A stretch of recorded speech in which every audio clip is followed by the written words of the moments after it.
Also tonight, here in Ukraine, shelling on the outskirts of the capital intensifies, even as peace talks continue. Russian forces hit a residential building in the city. People are sheltering in their homes because of a strict curfew. Russia counts its dead in the war as Vladimir Putin insists the invasion is going to plan. And Boris Johnson in Saudi Arabia wants fresh oil and gas supplies to reduce the West's reliance on Russia. The horror and the hope, possible signs of agreement between Ukraine and Russia, but there's no end to the atrocities. Well, let's move on to the war in Ukraine now. And there have been promising noises about the possibility of a deal to end the bloodshed there. President Zelensky says peace talks are beginning to sound more realistic. And today, even the Russian foreign minister struck an optimistic tone. For now, the fighting continues to rage, with civilians trapped in their homes coming under heavy shelling in cities right across the country. From Kyiv, our Europe editor James Mates sent this report.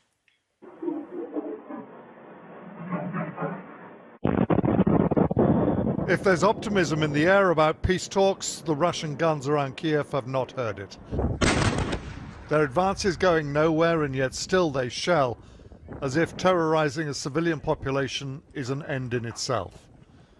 And yet this morning, Russia's Foreign Minister Sergei Lavrov, as hardline a supporter as there is of this invasion, is now talking about a peace deal being close. In terms of what's being discussed at the negotiations right now, he said, there are concrete proposals that, in my view, are close to being agreed.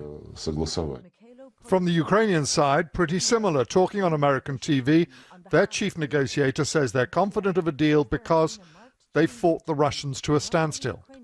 They were planning to move in their troops, capture as much territory as possible in 3 days, and basically have a blitzkrieg. They did not do that, and they will not do that. They are stuck fighting in their current positions, and they have no chances whatsoever to move further into Ukrainian territory. Therefore, we have much confidence that we will have a ceasefire in the coming days. Images like this make his point. Utter destruction at Kherson Air Base, hit hard by the Ukrainians after the Russians had taken it over. This may be why the Russians are now looking for a compromise that would see their troops withdrawn in return for guarantees Ukraine would become neutral, never to join NATO. Could Vladimir Putin really accept this?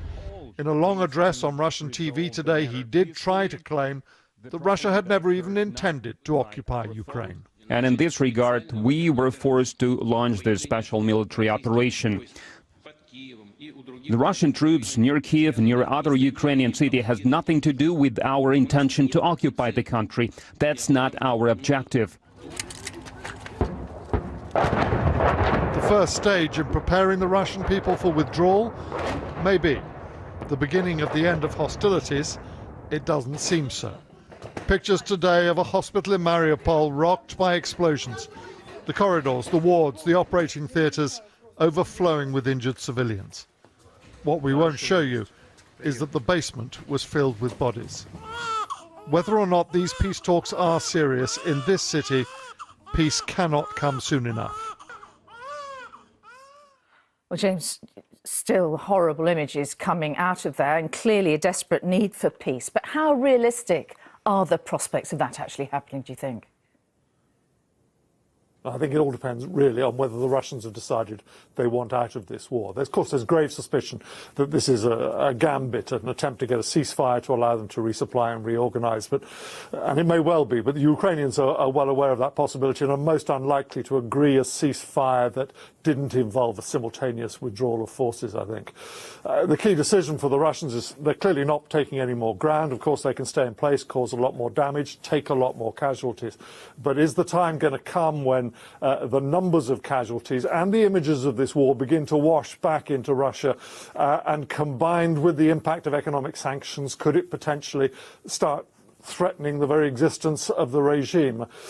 Maybe, but I think there are two big obstacles to a deal at the moment. One is sanctions. When do they get lifted? I suspect the West would be prepared to follow Ukraine's lead on that as to step by step with withdrawal. The other, though, is land. The land that Russia controlled before the war started. Could either side accept that the other would hold that in the future?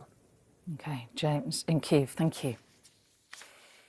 Well, the Ukrainian President Volodymyr Zelensky invoked the memory of the 9/11 attacks as he delivered a virtual address to the US Congress today.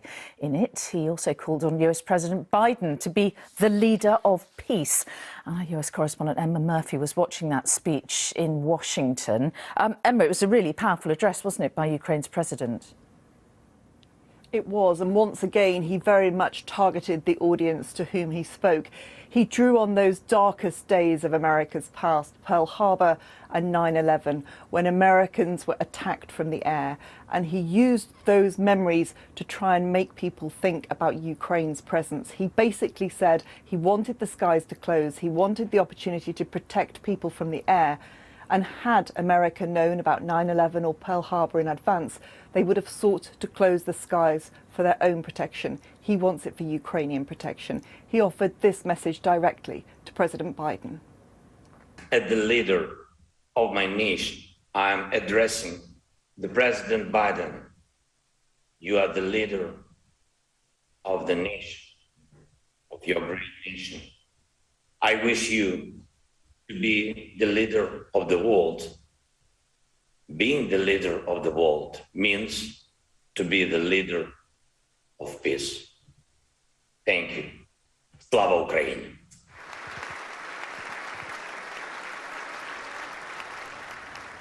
Now, President Biden watched that address from the private residence, and shortly after he came out and made a statement. He obviously will not go back on his decision to close Ukrainian skies, but he did offer another $800 million in aid, including